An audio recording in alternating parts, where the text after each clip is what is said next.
In tutti questi anni abbiamo lavorato a Tempio, a Bonnannaro, dappertutto, a Macomera, abbiamo fatto rassegne tantissimi anni, sto parlando 5-6 anni fa.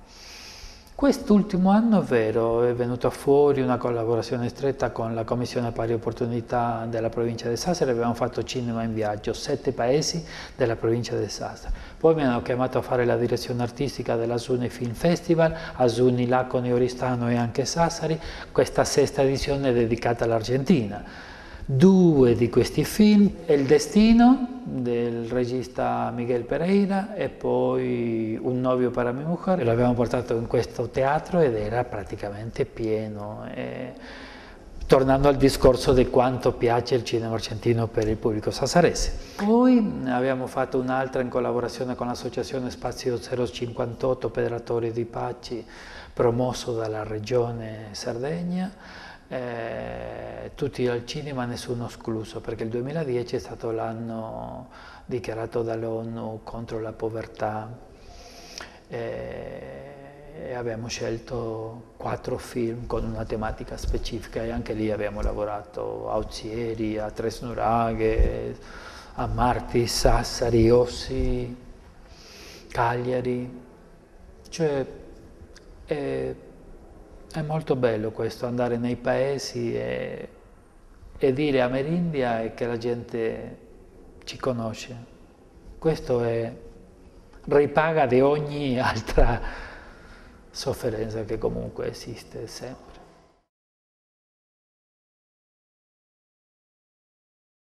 Questa del cinema in viaggio è stata una vera sfida e tutti noi organizzatori avevamo una certa perplessità, ci sono dei paesi in cui non si faceva cinema veramente da anni e anche con entrata libera e gratuita il nostro impegno quando la manifestazione ha questa caratteristica, cioè soldi pubblici per finanziare un progetto culturale con entrata libera e gratuita. È un po' non bello ritrovarsi con 20 persone o 10 o 5 come a volte mi dicevano guarda che quel paese è difficile, forse non ci viene nessuno. E invece la media è stata di 60, 70, 80, 90, 100 persone in piccole sale perché allestivamo il cinema in una biblioteca comunale, in uno spazio del comune che ci dà, cioè, e la gente ci ha accompagnato, ha partecipato, è stata una cosa veramente bella. Tanto è così che 7 di questi paesi, 4 di loro ci hanno convocato per continuare a lavorare durante l'estate o l'autunno prossimo.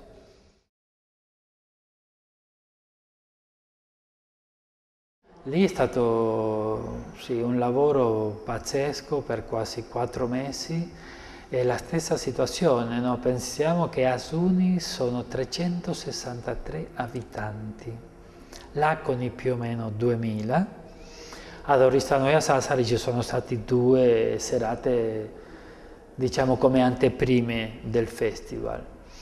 Anche lì con diversi spettacoli al giorno, non solo una proiezione tipo alle 21, dove dice hai 50 persone, ti devi considerare veramente soddisfatto. Noi avevamo fatto 4 proiezioni al giorno, iniziando alle 3:30 del pomeriggio, fine gennaio, con pioggia, vento, brutto tempo, perché eravamo ovviamente pieno inverno, e avevamo una media di 30, 40, 50, 60, 80 persone a spettacolo, ad Asuni e a Laconi, in contemporanea. Io alle 3:30 presentavo il film ad Asuni, salivo sulla macchina, mi facevo 15 km di curve e alle 16 presentavo il film a Laconi. Finiva quel film, tornavo ad Asuni per presentare un'altra volta alle 5:30 e poi ritornavo ad Laconi alle 18. No, sono stati 4 giorni incredibili, ma la gente è contentissima, contentissima. Una cosa bella da dire su questo è che fa parte del mio lavoro, non è che, come dice il detto, chi troppo si loda si imbroda, no? Dice così. Però trovare il segreto del programma dei film È questa la chiave del successo.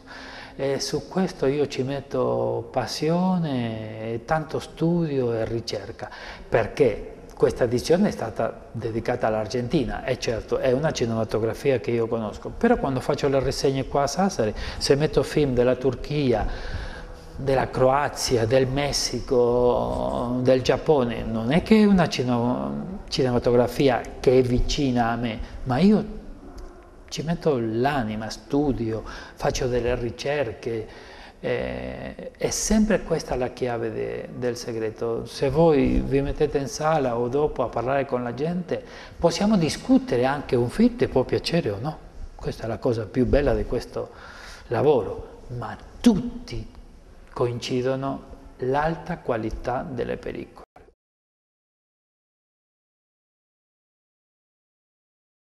Ho collaborato con loro, ho girato un documentario nel 2008 al nord dell'Argentina, nel limite tra il Paraguay e il Brasile, dove ci sono le famose cascadas dell'Iguazú, le cascate dell'Iguazú, con il premio Nobel della pace argentino, l'architetto Pérez Esquivel, che ha ricevuto il premio Nobel della pace nel 78, quando è stato uno dei tanti prigionieri dell'ultima dittatura argentina.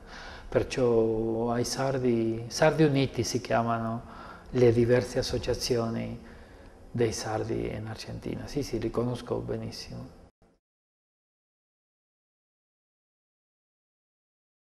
Questo è stato uno dei motivi per cui mi riscontro abbastanza con questa realtà. Come ho detto prima, è un modo di vedere il mondo assolutamente diverso, con cui ovviamente ho a che fare da ormai più di 12 anni. Per me è un'esperienza assolutamente nuova, io non ci avevo mai vissuto fuori dall'Argentina e tantomeno in un'isola.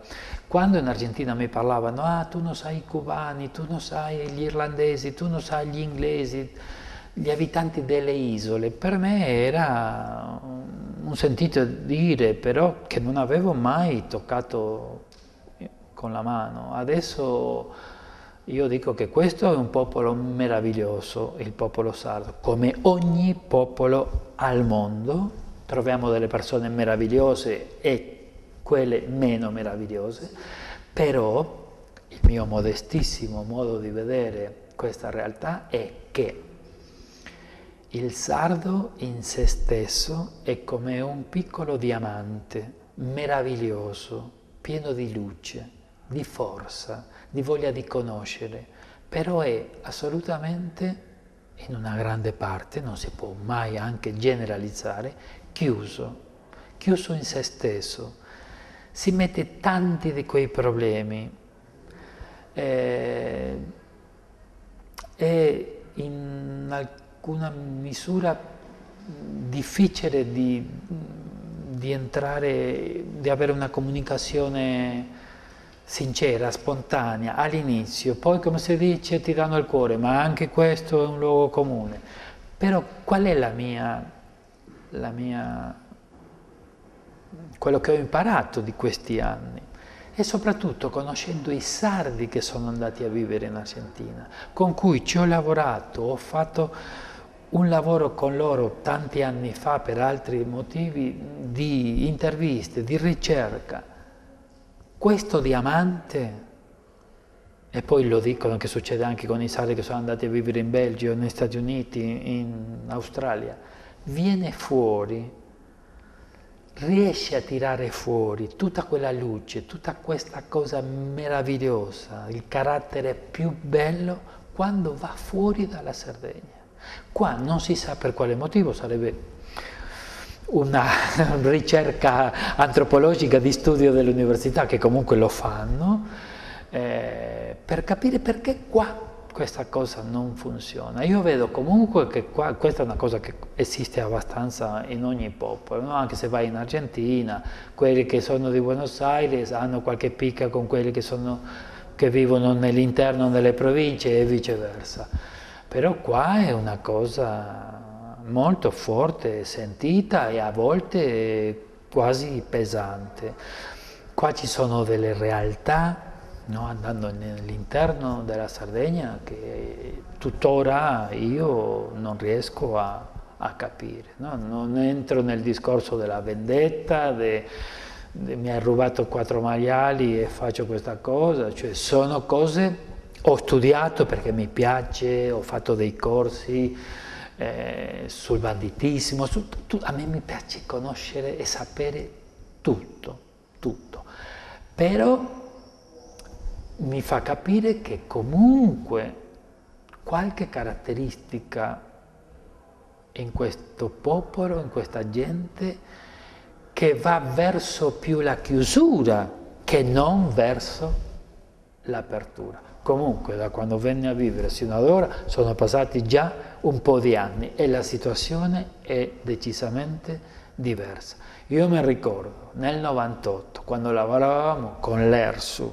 con gli studenti che venivano a vedere i film, quanti anni hai? 22, 23, 25, 28? E beh, non sei andato a conoscere Roma? No, no. Io non ho mai messo piedi fuori dall'isola. A 22 anni, a 25, cioè qua di fronte, 8 ore di nave o 40 minuti di aereo. Cioè tutte queste cose a me veramente mi chiamavano tantissimo l'attenzione, tanto, tanto, tanto, tanto.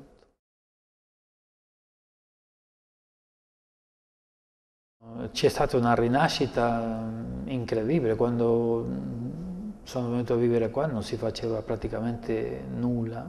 Io mi ricordo 2002-2003 siamo stati i primi a portare Salvatore Mereu qua a Sassari, da Nuoro, a fare i suoi 2 primi cortometraggi premiatissimi, Miguel e La prima fucilazione. La stessa cosa con Enrico Pau. Noi avevamo portato questa piccola grande soddisfazione di aver portato in città registi che poi sono diventati molto famosi come Mereu, come lo stesso Pau e tanti altri.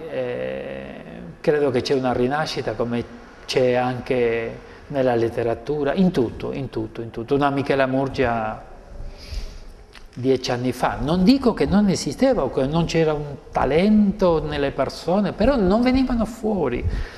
Dagli anni 90 in poi è stato un cambiamento incredibile. Per questo motivo io credo che comunque la gente si sta aprendo, questo diamante è importante che diventi diamante qua, perché se diventa diamante in Australia sì, va benissimo, però la cosa importante è qua perché aiuta che altri ancora possano diventare persone aperte, curiose.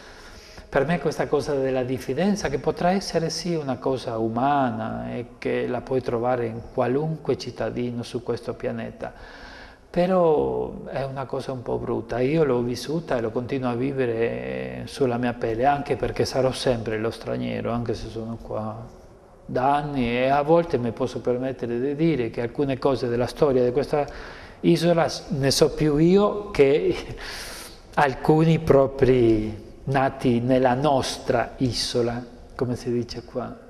Io dico, vabbè, cosa fai per la nostra isola? Perché questo senso dell'appartenenza non deve essere solo verbale, deve essere concreto e che si possa esprimere ogni giorno con delle situazioni puntuali, ciascuno facendo quello che deve fare.